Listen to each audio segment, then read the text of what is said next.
Okay, so we're in the middle of chapter 27, and the lessons in Tanya were on page 366, the 24th of Shvat.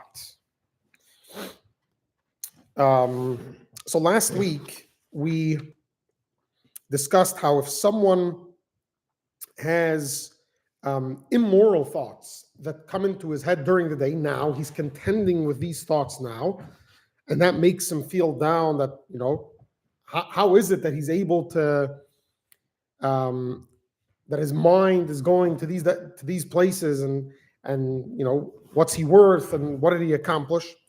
And so in this chapter we're talking about when these immoral thoughts enter his mind during his mundane work. In other words, not while he's trying, they're not distracting him from prayer, Torah study, or doing a mitzvah. He's just going about his day and these thoughts enter his head. So he should be happy by the fact that he's able to do a mitzvah now. Because now he can do the mitzvah of not following his eyes and not following his heart. And the fact that, and not only that, it should make him happy by the fact, and he shouldn't be saddened by the fact that it's coming into his mind, because it shows he's delusional about what he's capable of, right? In other words, why is he sad that he's getting these thoughts? Because he thinks he's capable of not having these thoughts. In other words, he thinks he's capable of being a tzaddik. And this isn't possible. This isn't possible. As we'll soon see, and remember, we learned in chapter 1, Job says God created tzaddikim and he created risha'im. So God created a person with that mode of operation. So the fact that he is expecting of himself to be a tzaddik is ego. It has no basis. Okay. However, although he's not saddened by these thoughts now, and he's happy from the fact that he's able to do a mitzvah, perhaps, but the realization that comes to the person now is, I am going to be struggling for the rest of my life. There's no way I'm ever going to get rid of this. So although I know that it's my struggle, I know that it's going to be something I have to live with, so it's not going to make me depressed, but at the same time, how could I be happy that I have this struggle? And the key is, we actually mentioned it briefly last night, a lot of what we're going to talk about today, we discussed last night, and today it'll come together. We even touched upon it last week, but it has to do with if I have direction in my life. If a person is directionless, if a person doesn't know where they're headed, so then every struggle and obstacle on the way is the end of the world. If a person has a child and they don't think about the fact that if they get through the sleepless nights, the child eventually will learn how to sleep on their own and eventually will grow up and bring them a lot more pleasure and enjoyment than any type of pain they're going through can even compare to, they wouldn't be as lost and as dejected now. They would even be happy a little bit by the effort they have to exert and by the pain they're going through to give the child what they can now, so that they don't have to spend thousands of dollars on therapy later on, or right on the missed opportunities later on.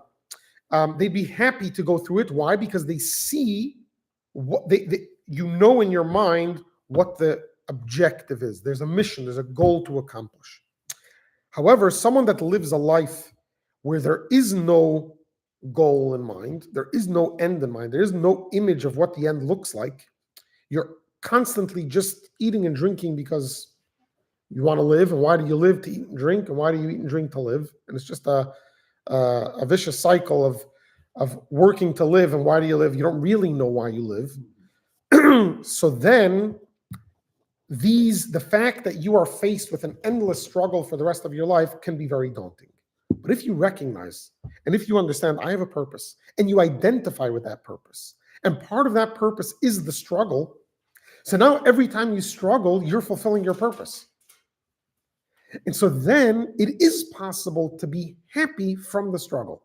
By the way, it's not easy. It's not necessarily something that's going to come automatically when it don't, when you real, but if you realize it, and if you convince yourself of it, and if you identify with it, you can actually be happy with the struggle.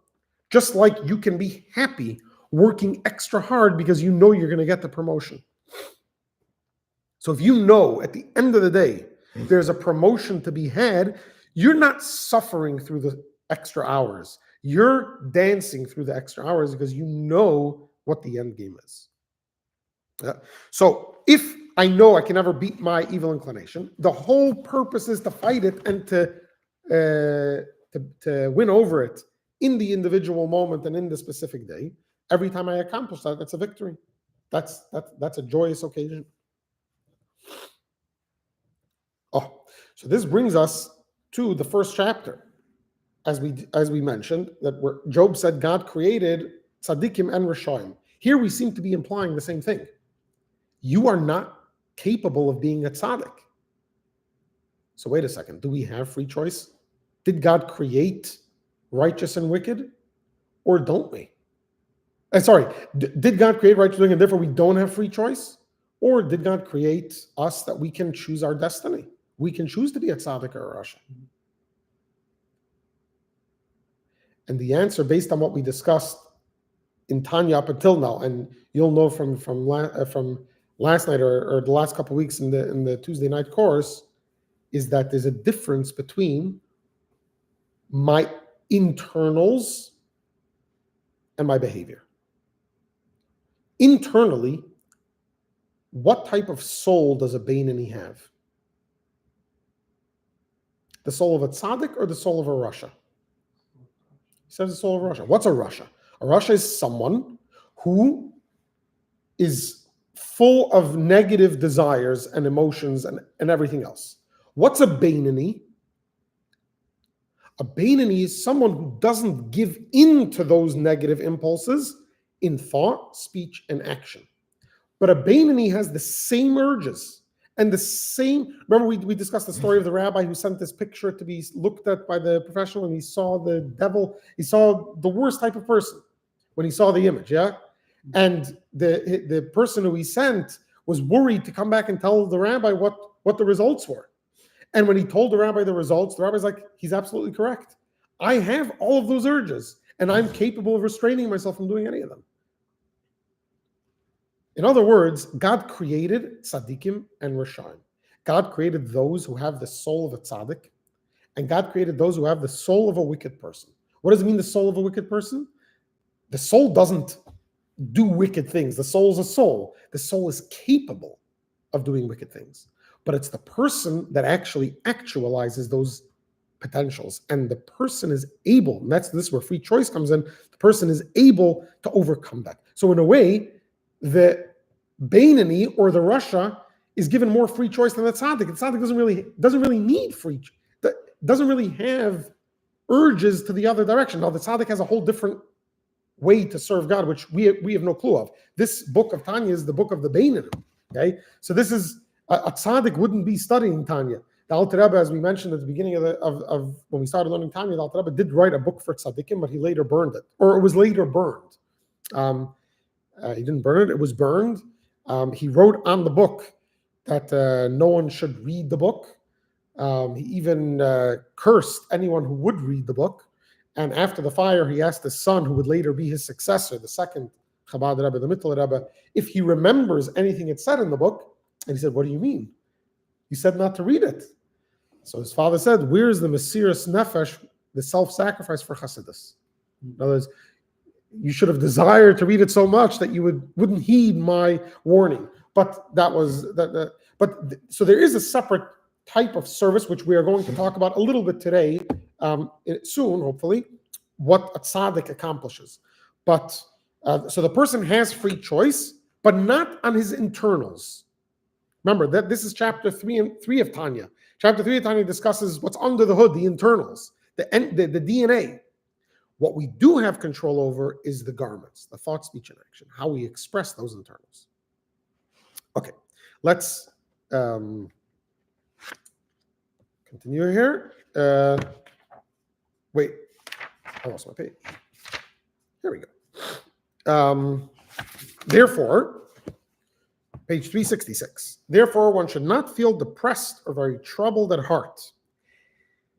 And here he adds, he ought to be somewhat troubled by the occurrence of these thoughts. Otherwise, he may become indifferent to them. Okay, so he should not be troubled by immoral thoughts. He should be troubled by them and enough to fight them, because he may become indifferent to them and will cease to wage war against them. But he ought not to be sorely troubled by them. Even if he be engaged all his days in this conflict, he shouldn't feel depressed with the thoughts which will always enter his mind. Why? Why shouldn't he be depressed by this? For perhaps this is what he was created for.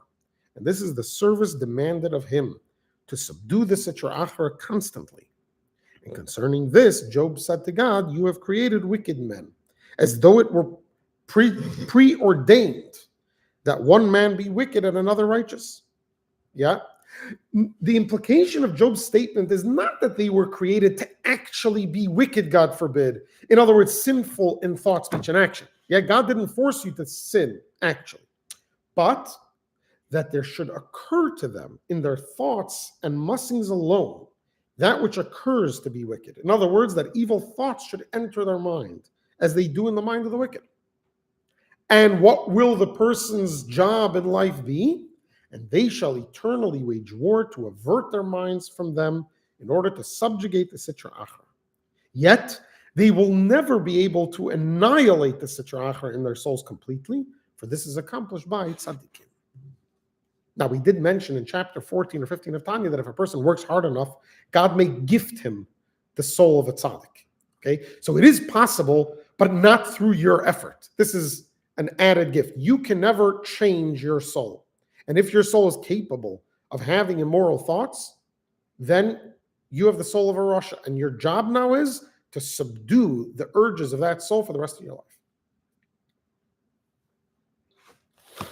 The fourth Lubavitcher Rebbe, the Rebbe Maharash, once said, speaking to a chassid, he said that you can't fool God because God knows everything. You can't fool your friends because they will figure it out eventually. So who can you fool? Yourself. What type of genius is it to fool a fool? If you're foolish enough to fool yourself, then that's not too intelligent. So we have to remember that if we have unrealistic expectations of ourselves, the only people we're fooling is ourselves. And this is what you're told, or what they say. You know, when you have certain addictions or depressions about things, what's the first thing that helps the person is to know that there are other people that have it, if not worse from you, just as bad as you. That you're not the only person in the world that deals with this. And this is the key. The key is to recognize you're not worse off than the next guy. You may be worse off if you actualize these thoughts. But just from having them, every person has them. Every person is capable of having them. Maybe not as often, maybe not as prolonged, but every person that's a Rasha is capable of, even a Beinani is capable of these ideas. Nope. So now we're going to shift to address another question that the answer to it we already mentioned, we started discussing last week. And that is, if being a Beinani seems to be so glorified, this fight and this, so what's the point of a tzaddik? And if there's a point of a tzaddik, why isn't everyone tzaddik? In other words, why do we have two types of people and two types of lives? If there's benefit to one over the other, everyone should just be in one category. Yeah. So last week we started talking about different types of foods, right? Sweet and savory. So the Alter Rebbe is going to address this metaphor now, but just to introduce it again and to add some flavor to it from last week. So start off with a hypothetical. It could be even this is a story. This is an accurate historical event, but even if it isn't, even if my mind doesn't serve me correctly, a hypothetical. There were the Alter Rebbe. If you learn Tanya, the fourth part of Tanya, which is letters, a lot of the letters from the Alter Rebbe speak about giving tzedakah. And at that time, the Alter Rebbe was collecting tzedakah primarily for the Hasidim that made Aliyah to Israel. Israel was not, till the modern times, besides in Talmud times, Israel was not a place where you could make a living. And so any Jews that went there with the support from the diaspora. And it was at that time that a big contingency of Hasidim went to Israel, and Alter Rebbe raised money to send to them. And this is one of the reasons Alter Rebbe was imprisoned. One of the accusations, in other words, that his opponents that wanted to get rid of him, they couldn't come to the Tsar and say, this guy is teaching Hasidus and we don't believe in it. What would the Tsar care? But their accusation was that he's sending money to the Ottoman, to the Turks. And they were either in active war or enemies of the state. And since the Ottoman Empire ruled over Israel, so they justified it that he was sending money to Israel for charity for the Jews, but it was technically sending to the Ottoman Empire. And so the Alter Rebbe was imprisoned for treason. That's what he was imprisoned for. And one of the things that the prison psychiatrist uncovered in Alter Rebbe is his desire for royalty. And Alter Rebbe had to explain it in court. We have the transcripts of the Alter Rebbe's questions and answers that were discovered in the last couple of decades. We have the transcripts. And the Alter Rebbe explained the concepts in Hasidus of Malchus, of the 10th attribute, which is royalty, which is God's ability to come into the world. So it explained why the psychiatrist was able to uncover this desire for royalty. Psychiatrist, it wasn't the psychiatrist then, it was the professor, whatever it was called, in the 1700s. But, so the Alter Rebbe, a lot of the letters are encouraging Hasidim to give tzedakah, and even those who weren't able to afford it, and even beyond their means, the Alter Rebbe really, really pushed giving tzedakah more than you can imagine. Imagine for yourself, more than you can handle. So there were two Hasidim that any time someone would come from the Rebbe collecting tzedakah, they would put their hands into their pockets. They would take out whatever money was in their pockets and give it to the tzedakah collector. But there was one difference between them. The first Hasid would take it and just give it. He wouldn't even look to count what he was giving. The other Hasid would take out, look what he was giving. It was difficult to part with. He would end up giving the same thing. But he would look first to count and see what he's parting with. Is there a difference? And if there is, what's the difference? If you think there's a difference between these two modes of giving tzedakah, is one better than the other? Is one, do you have any thoughts about these two individuals and how they gave tzedakah? I think they're both on the same level as Maimonides, what Rambam would say, the 8 different levels of giving, because you're giving to someone you don't know, right? Right, and that's one of the higher. That's one of the higher levels. Yeah, giving to someone you don't know, and the person doesn't know who it came from. Right. Although my mom has mentioned the highest level is to find someone a job. Right. That's that. I don't think in the 8 levels, I don't think that's part of it. But the Rama mentions that the highest level is to find someone a dignified way. They shouldn't have to come to asking for money, right? Even if they're doing it in an anonymous way, which is very helpful, takes away the shame, which makes it the highest level. But the highest level is to help someone find. Okay, so let's get back to the story in a moment, and let's rehash this sweet versus savory discussion. So we discussed last week the 2 types of foods. There's foods that are naturally sweet and foods that are naturally bitter or sour. And with the right type of effort, you can make them pleasurable. Now, we discussed last week that they're both pleasurable. And I was thinking about, during the week,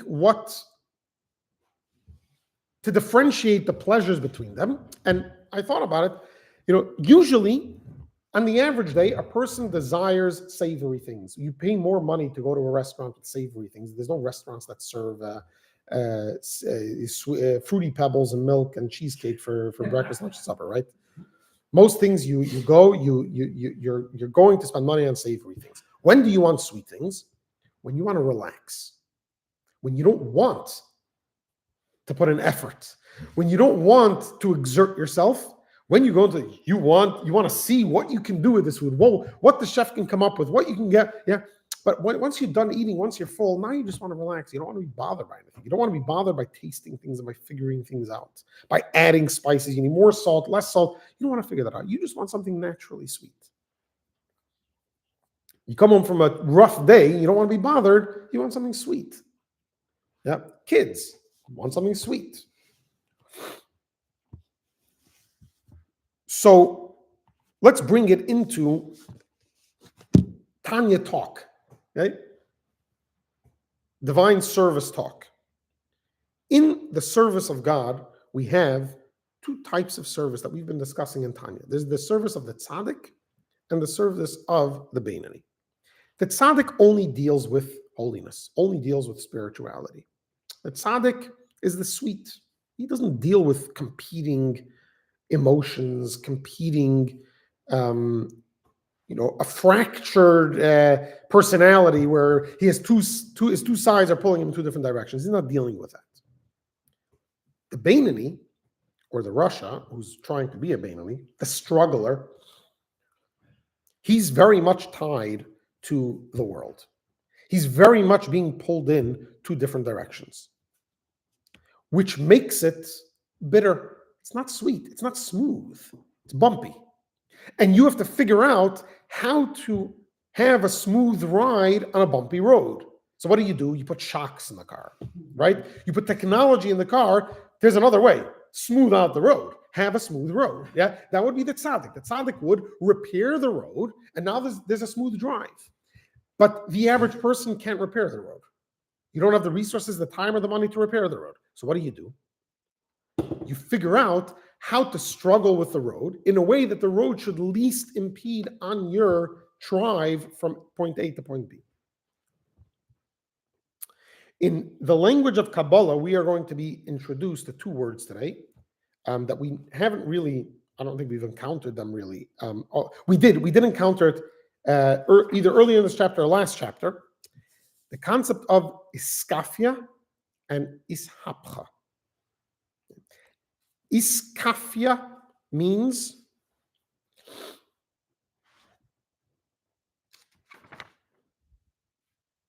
subdue. And ishapcha means to turn over or convert. Let's say you're a king, you have a nation, and you have an enemy. And you have to go to war against this enemy because the enemy is threatening your safety. What is the objective of the war? Is the objective of the war? You can have two objectives. One objective is to overpower the enemy so much that the enemy ceases to be an enemy. That now they're subservient to you. They have to pay you taxes. They have to follow your laws. You've overpowered them.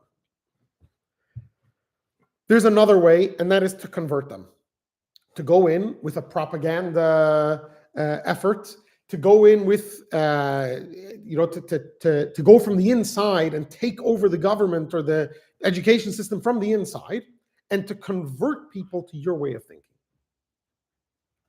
Right? Because that's why there's wars. Wars, even if it's territorial wars, why do I want my own territory? Because I don't think the way you do. I want my own country. I don't want to be a part of your country. But if I can convince you that being part of my country is better for you, then you're going to open your borders and you're going to say, bring me in, include me in your country, right? Which tactic is better? It depends. What does it depend on?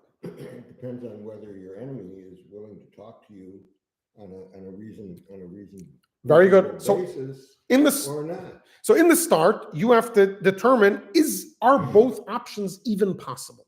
Okay, let's say you've determined that they're both possible. Now, you obviously don't know which one will be, you're at the beginning. Which one might you want to pursue first or more? To convert them, maybe? Why? Why is converting them a better option? I think that has a better long-term outcome that, being a partner or convincing them that your side is also good for them. In other words, The day after the war, if you converted them, now you don't have to look behind your back. You don't need the army you needed yesterday because they're on your side. Whereas if you overpower them, even though you're in charge now, any day they can have an uprising, they can rebel, and you have to continuously show your might. Okay. So you think that the second option is better. Yes. Fine. Is there a benefit to the first option? Only if the second option is not available. No, I'm asking, is there a benefit to the first option in the face of the second option? Let me reframe the question in a way that might help you see why I'm looking for an alternative. Is there a benefit, perhaps, other than the immediate security of the country that might be at play over here that might warrant the first option? The other option, the option of overpowering. Is there a hypothetical case where the other option is actually a better option? I don't think it's hypothetical. We're seeing it happen in Israel and Gaza now. Overpowering Hamas. No, we see that's there's necessary. I'm saying even where the conversion process is possible, is there a benefit in having the overpowering option? Getting rid of Amalek? Yeah, but that's a specific case where we don't have the other option. That's like a case where you have no one to talk to. You can't convert the other party. That's a different scenario. I'm saying where you have the other option, is there a benefit in having the overpowering option? Maybe even in addition. So you have both options. In other words, how would that play out? Maybe it would play out in the sense that you would prepare for a major war. You would build up your army, sort of what the United States. Truth is, I don't know enough to make the comparison. But you build up a powerful enough army that you could overpower, even though you will use the conversion tactic, but you're not going to just throw away. In other words, let's say you're successful with the conversion tactic. And let's say all your neighboring countries, you've converted them to, you've expanded your borders, you rule the world. Is it still necessary for some reason to have a powerful army that can potentially overpower any enemy? Okay, I think even if you succeeded to convert the entire world,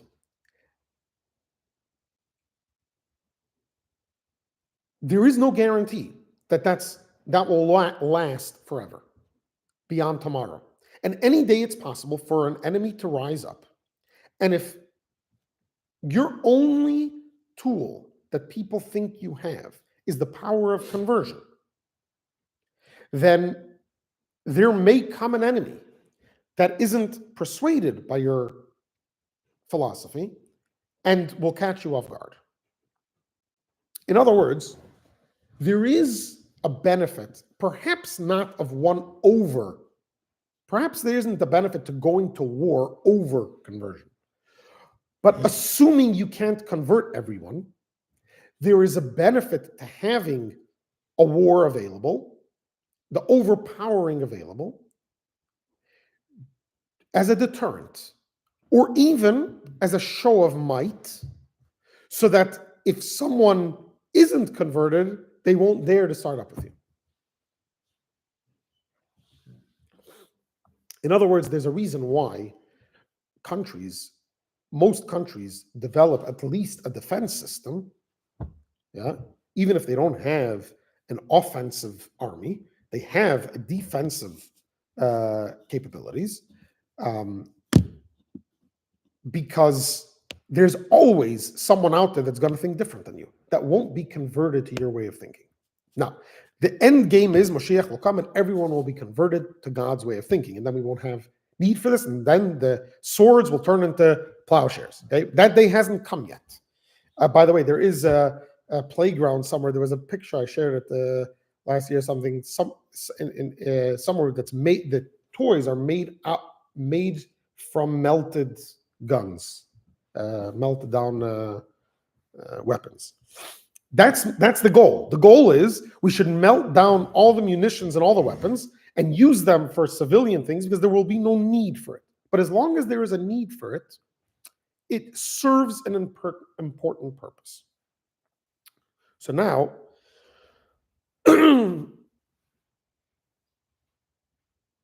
and although we're not going to get too deep into it, just to bring up from last night, there's a lot more strength in an army than in a propaganda war. There's a lot more strength, physical strength. When we're dealing with our own personal struggles, one way to go about it is to try to convert ourselves, to try to uproot from ourselves anything that we don't like that we have to fight against. Now, we know already from earlier today and from last week, most of us aren't capable of doing that. However, there are people that are capable of doing it. Just like there are countries that are capable of having peace with their neighbors and even having countries that want to become part of your country. Yeah, because they've been converted to your way of thinking. That does exist. That's a tzaddik. That's ishapcha. That's where you've taken the other side and you've converted it to your side. However, for the average person, their godly soul cannot convert the animal soul. The animal soul remains an enemy. And the only way to overpower this enemy is through iskafia. Yeah, through subduing the enemy. And this is the path of the Beinoni. The Beinoni is the nation that there will always be nations that hate it. The Beinoni is the person who will never find true peace with those around him. And I don't mean as the person, I mean inside of him. He is the metaphor is the person that will never try and find true peace with those around him. And therefore, the Beinoni is in this constant struggle, and therefore the Beinoni is necessary. In other words, it's not, I'm a Beinoni, I look at a tzaddik and I say, why does God need this game? Why don't you just make me a tzaddik and be over with? And the tzaddik doesn't look at the Beinoni and say, that struggle, I mean, he's part of a war. Why do I just get to sit and, some people want to go to school and avoid the draft. Some people are running away from school to go to the draft. Yeah, you have different types of people. But why? Because there are different ways of living. Why did God create that? Why are there different ways and they're not competing? Because each one understands this is my path that I see in life. This is my direction that I see. Yeah. And they understand they're not capable of the other side. Someone who wants to be in school and not be in the army understands he's not capable of holding it up. It's just not his thing. He wouldn't be an effective soldier if he was forced to go to war. He wouldn't be an effective soldier. He would either be killed or he wouldn't do his job. And the person who goes to war understands if he would go to school, he just wouldn't make it. That's not what his passion is. It's not what he's for. Here, we're dealing with a struggle that's thrust upon you. You don't have a choice. Yeah? God created you this way. But if you understand that you're capable of fighting in this war, and this is what you were created for, and it's necessary, it's like the savory food. Do you imagine if the only thing to eat was ice cream?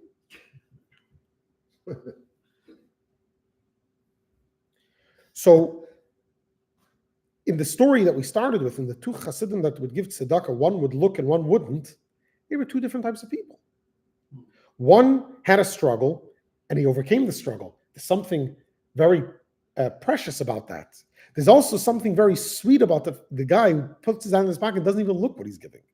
That's very sweet. The person who looks and gives it away, that's very strong. That's a strong guy. He could look every time and still give it all away, even though it pinches him. That's a very strong person. The other guy is a very sweet guy. Each one has and there are two types of foods, and God enjoys both of them. We just had it in last week's parsha. He's going to quote it here, and we'll soon see. Let's continue. On the bottom of 367, it's 5 Adar 1. There are two kinds of divine pleasure. One from the complete annihilation of the Sitra Achra and the conversion, that's the key word, ishapcha, conversion, of bitter to sweet and of darkness to light. The former referring to the emotional faculties of the animal soul, that's bitter to sweet, that's emotional, and the latter to its mental faculties, that's darkness to light. Okay? Whereas the animal soul is bitter because it's struggling, and it's dark because it doesn't see the light, it doesn't see the godly light. The tzaddik sees the light and it's sweet. That's one type of divine pleasure. And the second type of divine pleasure is when the Sitra Achra is subdued, while it is still at its strongest and most powerful, soaring like an eagle. And from his height, God topples it in response to human initiative. In other words, as a result of one's efforts at subduing the Sitra Achra in his soul, this is accomplished by Beinoni. So a Beinoni, if he works hard enough, can accomplish that his animal soul gets quieter or sleeps a little longer. It doesn't, not rid of it, but it does get pushed off its pedestal, but it's still a formidable force. You will not have someone paying even $1 to go see someone fight himself, play basketball against himself. Could you imagine if the best ball player, pick your sport, the best ball player came to perform and he's going to play himself? Would anyone go and watch him? He's the best player. Why would you play against someone who you know is the best player when he's playing against people you know are objectively worse than him? Why would you pay to see that? Because then it's a challenge. Even if it's a foregone conclusion he'll win, which by the way it isn't, as we've discussed in the past, right? It isn't. But even if it is, you wouldn't watch someone compete against themselves. The average person would be bored as a tzaddik. Now, if you were a tzaddik, you wouldn't be bored because you know what your work is. Yeah, but the average person would be bored watching a tzaddik because it looks sweet. There's no challenge. It looks good. I wish I didn't have to struggle. The grass is always greener on the other side. You wouldn't know what to do with yourself if you didn't have to struggle. So this is a type of enjoyment, a type of divine pleasure to have this, to see the struggle. This is the metaphor brought in Chassidus that the kings and the royals always wanted to have a parrot. That was like if you made it in life in the olden days, you had a parrot. Why a parrot? Because a parrot can talk. Yeah. But if you want a parrot because it can talk, get a person. A person can talk a lot better. Why do you get a parrot? And a parrot doesn't even say anything original. It's just parroting what you're saying. Why do you get a parrot? Because it's a novelty. It's not what it's meant to do, so to speak, right? Although we know parrots talk, but they're birds. Yeah. A person is meant to talk. A parrot isn't meant to talk. So when something that isn't meant to talk talks, it's pleasurable. But if you're looking for the sweet, don't get a parrot. Get a person. He'll talk he'll say the things you want to hear. He won't challenge you. Right? The parrots will parrot you even if you don't want them to, even when you don't want them to. Tell the parrot to be quiet. What's the parrot going to do? Exactly. He'll say, be quiet, right? He'll parrot you. He won't be quiet. And this brings us back to last week's Torah portion. Last week's Torah portion we had where Yitzchak calls Esav and he says, make me delicacies that I like. And he says delicacies, plural. This is alluded to in the verse, and make me delicacies such as I love, where the word mat'amim, delicacies, is written in the plural, indicating two types of pleasure. These words are the charge of the Shekhinah to its children, the community of Israel. As explained in Tikkunei Zohar, that with these words, God asks of the Jewish people to please him with their divine service, and God says, there are two types of service, two types of pleasure I'm asking from you. And just as with material food, there are two kinds of delicacies. One of sweet and luscious foods, and the other of sharp or sour articles, which are unpleasant to eat in their natural state, but have been well spiced and prepared, so that they become delicacies which revive the soul. So too are there two kinds of spiritual delicacies. And this is indicated in the verse, the Lord has made everything for his sake, even the wicked for the day of evil. What does it mean? This means, however, that he should repent of his evil and turn his evil into day and light above. In other words, turn the darkness into light. When the Sitra Achra is subdued and the glory of God is uplifted on high. Thus,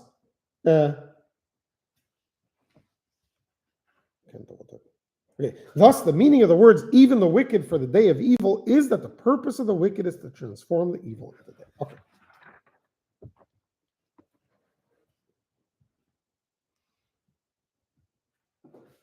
There was a chassid that once complained to the Tzemach Tzedek that he has no desire to learn. So the Tzemach Tzedek said, "Fool, you're complaining you have a desire. What should I do that I do have a desire? I want to learn. For me, it's not a struggle. I don't have the type of struggle that you have. Why are you complaining about having the struggle? It's a delicacy, this type of struggle." Okay. So this type of struggle makes sense when we're talking about forbidden things. However, in the Torah it says, Kedoshim tihiyu. You should be holy. What does it mean to be holy? What does it mean? Torah doesn't say. Torah doesn't say what it means to be holy. So what about how are you supposed to do this mitzvah of be holy? So the sages said it means sanctify yourself with what is permitted to you. In other words, what is forbidden to you, the Torah forbids, right? You can't marry this person, you can't eat this thing, you can't do this thing, right? The Torah already says what you're not allowed to do. So what does it mean to be holy? It means to go extra. And that is to sanctify yourself with what's permitted to you. But if the Torah says it's allowed, and it's Mahadrin, right? It's kosher to the highest standard. Why shouldn't I indulge? What's the purpose? Why shouldn't I engage? Why should I abstain? Based on what we just said, we can see the light. You can have something that's poisonous, and there's a way to make it sweet, right? They have these poisonous animals that are not kosher, but that you can remove the poison. Somehow you can eat these poisonous things, yeah, when treated correctly. That's forbidden. Something that's forbidden, you're not allowed to eat. But even something that's not forbidden, even something you could eat on its own, and it's not a pepper. You can eat a pepper on its own, but don't you still like to spice it up, right? So sure, when you subdue evil, that's a delicacy. But subduing the permitted can also be a delicacy. So in Hasidic terminology, iskafia was used more for permitted things than forbidden things. If a person wanted to sin, they wouldn't say, "Oh, I'm doing iskafia and I'm not sinning." You would say, in Hasidic lexicon, iskafia would be eating ice cream. That was seen as something, you have iskafia, you don't need ice cream. Why ice cream? Ice cream was always the boogeyman for iskafia. Why? It was called marozhina in Yiddish, in Russia. All the Hasidim would speak about not eating ice cream. Why? Why is ice cream different than a lollipop or than So I never thought about it. I just saw it today. I never thought why ice cream was the culprit. But if you think about it, ice cream is the epitome of pleasure. Even if you like other things better, but ice cream screams pleasure. Why? Because if you wait another minute, it's going to be melted. It's going to be gone. In other words, the ice cream screaming, grab me now, right? The lollipop or whatever it is that you have, the sweet, you have the cake, you could put it in the freezer, you could leave it, you'll eat it tomorrow. What's iskafia? It says in the Talmud that the scholars would push off their meal for 2 hours. Push off. It doesn't say they wouldn't eat their meal. They would starve. They would fast. No, they would push it off. What's the point of pushing off your meal for 2? You're going to eat it anyway. What's the point of pushing it off? You're telling your animal soul, I'm in control. That's iskafia. That's subduing. You're not eliminating the enemy. It's not an enemy. But you're asserting control. You're telling everyone around you, I am in control of my actions, even of my desires, perhaps. And I will decide when to eat.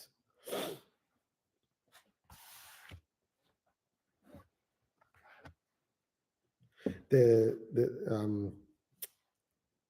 was a chassid.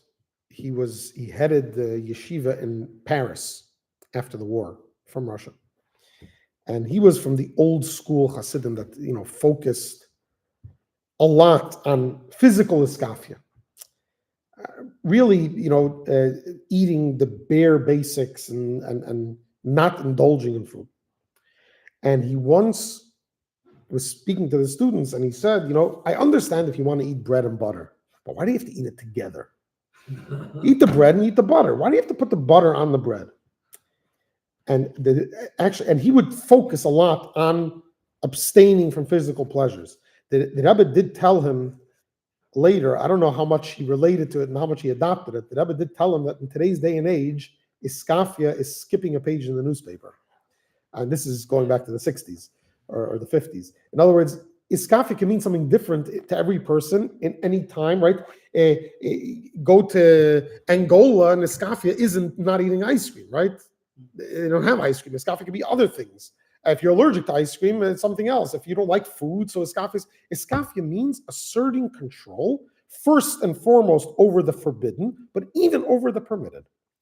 There's a saying amongst Hasidim, before Hasidus came along, so every Jew knows what's forbidden is forbidden, and what's permitted is permitted. Well, Hasidus taught us that what's forbidden is forbidden, and what's permitted, you don't need to do. You choose when to do it. Just because it's permitted doesn't mean I do whenever it wants to be done. I do it when I deem necessary to do it. And Al Tareb is going to bring some examples in thought, speech, and action. Let's look. The next page, page 370. Furthermore, not only by fighting his evil thoughts does one subdue the sitra achara, but even in matters that are fully permissible. Every act of sacrificing one's impulse, even if only for a short while. In other words, if he delays partaking of even the permissible and essential, with the intention of subduing the sitra achara in the left part of his heart, achieves this. Because remember, everything in the world that's not holy is sitra achara. 99% of it's neutral. You can make it holy, but that's your choice, right? Very little in the world is pure evil or pure good. Everything in the middle is neutral. So everything is sitra achara unless you do something good with it. So as long as it's sitra achara, you have to subdue it. As long as it's not godly. For example, when he wants to eat but delays his meal for an hour or less, and during that time he studies Torah. As the Gemara states, the 4th hour of the day is when all men eat. It says the 5th hour is when kings eat, but the 6th hour is the mealtime for scholars. Because they would go hungry for 2 hours with this intention. In other words, the intention was, I am going to subdue my desire to eat. Not entirely. I'm not going to starve myself so that I can't learn. I don't have energy. But I'm going to say, I don't have to eat now. I want to eat now. Now, if you feel you have to eat now, you do. By the way, even halachically. So in halacha, it says you're not allowed to eat or drink before you daven. And it's brought down in Yom Yom that the 4th Lubavitch Rebbe, his wife, was very ill. And she would wake up every morning and daven and then eat breakfast. And the doctor said because of her illness, she has to eat before she davens. So what did she do? She woke up a half hour earlier. The doctor says, let's say she wakes up 6. She davens 6:30, she eats. The doctor says you have to eat at 6. So she woke up 5:30, davened the night. And when her father-in-law heard about it, who was the Rebbe, the 3rd Rebbe, the Rebbe at the time, he called her and he said, it's better to eat in order to daven than to daven in order to eat. Now, she was davening in order to be able to eat breakfast. No, better eat. So today's day and age, we do eat before davening, assuming that we need to. We can't focus otherwise. Our bodies are a little less than they used to be. So pushing off your meal for 2 hours may be unhealthy today, may be unproductive. You may not be able to learn for those 2 hours, but 10 minutes you will. Push off your coffee for 10 minutes and learn something that you can do. We're getting the energy, right? The energy withdrawal to Oh, focus. focus. Although even after the meal they would study all day. Even though you're going to use the food to study Torah. And remember, it has to be iskafia. If you're pushing off the meal for 10 minutes and because of that you can't focus now, don't do it because you're not learning and you're not doing anything productive. Find iskafia somewhere else. You'll find somewhere else to do iskafia. In this example, I'm just translating it to something. Okay, so this is an action. Iskafia. The point is, iskafia is subduing something permissible, not just something forbidden.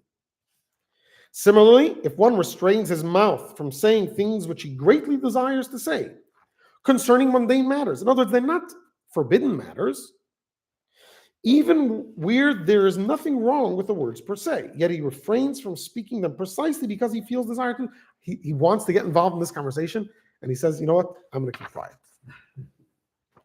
And likewise regarding the thoughts of his mind, he suppresses an urge to think about some mundane matter. Again, not forbidden. Forbidden for sure, even unpermitted, even by the slightest subjugation of the Sitra Achra here below. In other words, even if he says, you know what, I'm going to try to push it off for 5 minutes, and 60 seconds later he says, I can't push it off anymore, and he eats. But he pushed it off for 60 seconds. He exerted control. He subdued the Sitra Achra. And even by the slightest subjugation of the Sitra Achra here below, the glory of God and his holiness is greatly elevated on high. So the next time you encounter a struggle, even if you don't overcome it, but you push it off for a few seconds, you have caused God's glory and his holiness to be elevated on high. You have given God pleasure. You didn't become a tzaddik. You may sin in 5 minutes from now and in a day from now and 10 times before the day is over. That doesn't matter. Right now, you gave God pleasure.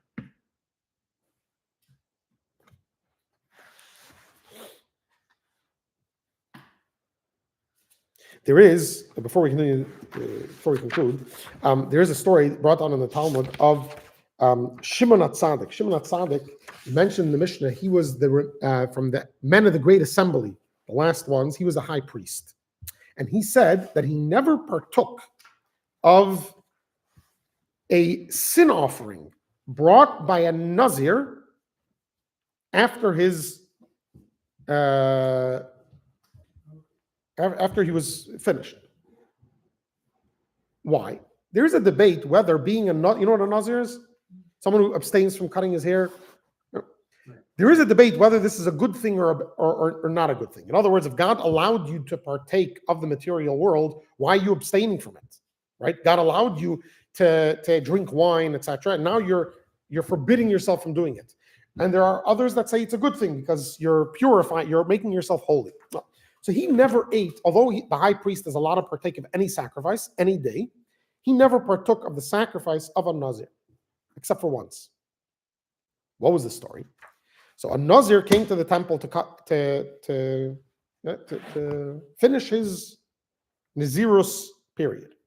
And part of the thing of a Nazir is he has to let his hair grow, and at the end, you shave him clean. It's clean shaven, the entire body, even his beard, which is a biblical prohibition, right? It's clean shaven, and he brings a sacrifice. So the high priest asked him, when he saw him, he asked him, why did you become a Nazir? Why? In other words, you have to shave, he had beautiful hair, beautiful locks of hair. Why did you decide to become a Nazir and then you have to shave it? Why would you do that? So he said, I am a shepherd. I shepherd my father's sheep in my city. And I went to get water from the well to feed my sheep. And when I looked in the well and saw my reflection in the water, and I saw how beautiful my hair was, a desire arose in me to sin. As I saw my beauty, I saw potentially what I can score because of my beauty, a desire arose to sin. And I told, as soon as that desire entered my mind, I told my inclination, you Russia, you wicked person, why are you priding yourself with something that isn't yours? Who does the hair belong to? It belongs to God. God gave it to me. Eventually it'll rot away in the ground, right? It's not the inclination's hair. It's right? It's not his. Why are you priding yourself with something that isn't yours? I swear, and he swore that he is going to shave off his hair for God, which basically means I'm going to become a Nazir, because this is one way to force yourself to shave your hair. When the high priest Shimon HaTzadik heard this, he bent down, he kissed the boy on his, or the lad, whatever it was, probably was over bar mitzvah, he kissed him on his forehead, and he said, there should be many more Nazarites like you. And he quoted a verse where it praises such a person, because it's not simple that it's praiseworthy to be a Nazir. The Torah allows it, it's a mitzvah. If someone who does it, there are mitzvahs associated with it, but it's not clear. Most rabbis, most people didn't become a Nazir, right? It's not something most people chose to do, because it's not necessary. God allowed you to partake of wine and to grow your hair. Why would you want to not do that? But if it gets in the way, if you can exert iskafia, that's so pleasurable to God. Yeah. So the Alter Rebbe is going to finish here, and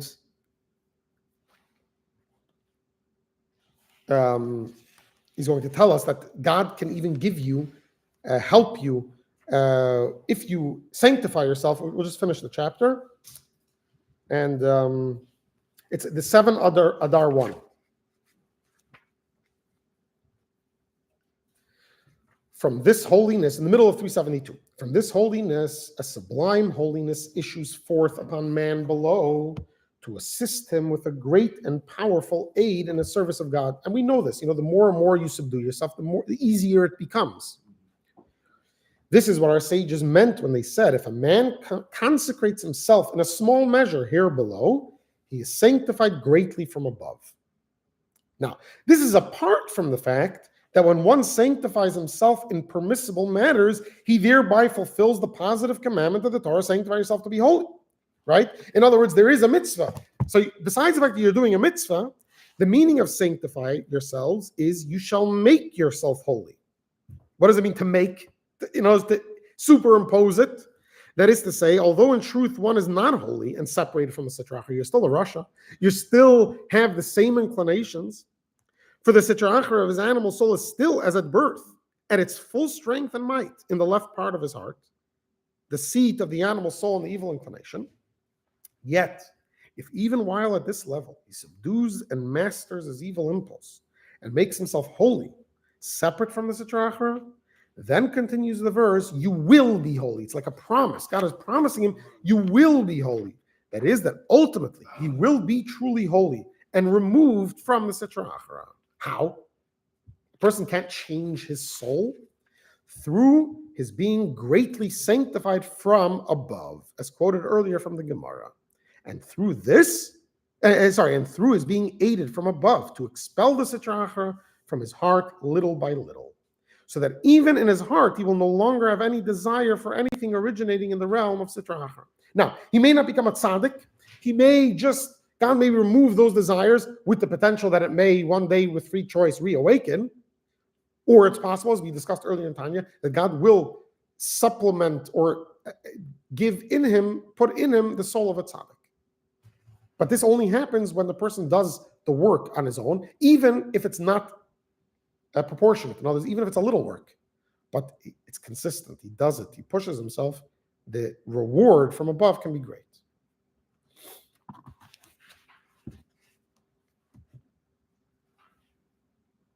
We'll just conclude. There was 2 people that came to the Alter Rebbe complaining about Hasidim in their city. And the complaint was that the Hasidim present themselves as being Hasidim, and really they know these guys are just like the rest of, capable of everything the rest of us are capable of. They're not so great. So the Alter Rebbe said, if so, it should be fulfilled by them what it says in the Talmud at the end of Peah. I think tractate Peah or something. Okay, these guys thought they got a victory, right? The Alter Rebbe is for sure cursing them in some way or reprimanding them. They go out and they look, what does it say in the Talmud? It says like this. It says, if someone passes themselves off as poor or as we can't walk properly, lame, or any other impediment that will then garner sympathy from others, and others he's faking it, he will not die of old age until he becomes that which he feigned. And you'll I don't know, you'll notice, but growing up, my father would never let us wear glasses, for play. Or someone came with a cane and we would, try to, or fake, have like crutches or things. He would never let us use implements that were used by those who had an injury, because, from the Talmud, if you fake it, and the Rebbe was basically saying, if they're faking being Hasidim, they won't die until they actually become Hasidim. So when we try to be righteous, we try to be holy, even if we're not successful, but we try and we do the work, eventually God will help us and bless us with extra abilities that we weren't, that are not our own, that will help us reach those places. Amen. Okay.